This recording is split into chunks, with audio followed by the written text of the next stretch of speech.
What can one say about Rome? It was once the seat of government of one of the most advanced and powerful military empires in all of human history, now resorting to capitalizing on its crumbling ruins of past glory in a sea of dust, villainy, and bad drivers. But in spite of its downfall, Rome seems to seek to hold fast to the old dreams of empire. The modern governmental buildings rise shining bright in white marble and fountains amidst the ruins of the ancient Forum and the other grand monuments of the classical age. I was in awe. These were places I had studied over and over in the finest detail, almost as far back as I can recall.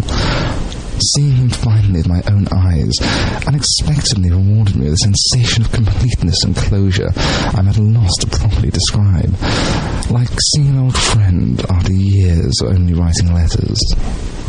I was also caught by surprise by the heat. When the Italians say it's hot, it's really, really hot.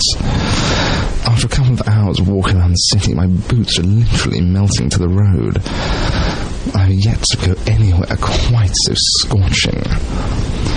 Once more, I basked in the finery of the city had to offer, frequently spending hours in contemplation of the ruined temples that spurred the great innovators and thinkers of the Renaissance to recapture the lost knowledge that had created them.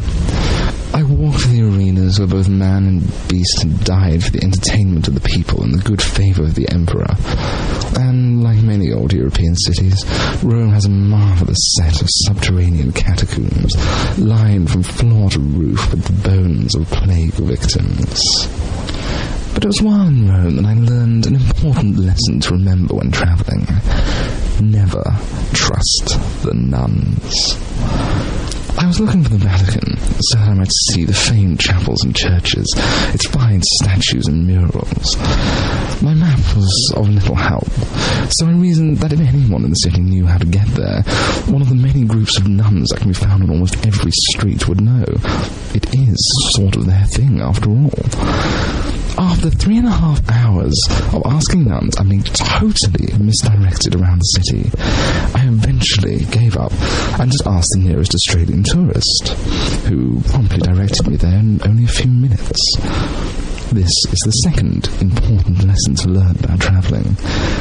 Australian tourists seem to know everything. I've never been able to work out quite how or why, nor do I really care. It does seem to be the case, and as long as it keeps working, I'm happy with it. When I finally got there, though, the Vatican was just as magnificent as I'd been led to believe. Its sheer size and dominating imperious air is nothing short of breathtaking.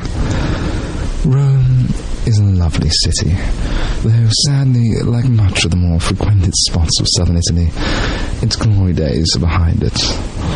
But that said, it is always worth remembering our culture and civilization as we know it, for all its flaws, was spawned from Rome. After Rome, I took a brief jaunt to Pisa to see the famous tower, and of course take the standard silly photo, as is culturally required by all tourists visiting the town. But apart from the tower and the sailors, there's very little to do or see in Pisa, so I followed the ancient road south to Naples. Ah, Naples. Never will you find a more wretched hive of scum and villainy. It seems almost entirely run by the mafia, and the air quality in midsummer is so poor, you're better off taking up smoking whilst you're there, for the simple reason that it's less damaging to your health. I spent hours trawling from one side of the city to the other, in search of any sign of the historic Naples I'd heard so much about, but found nothing but crowded tower blocks overshadowing narrow streets. It is renowned for being the most poverty-ridden city in the whole of Europe, and I'm sorry to say, it shows. If you ever find yourself in Naples, get out. Fast.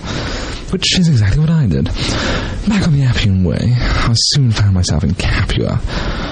Some 2,000 years ago, this was the home of the largest, most respected gladiator training school in the whole of the known world. And in 73 BC, a gladiator revolt led by a slave named Spartacus was started from this very spot. A revolt that ended 2 years later with 6,000 rebel slaves being simultaneously crucified along the main road to Rome. Such is life.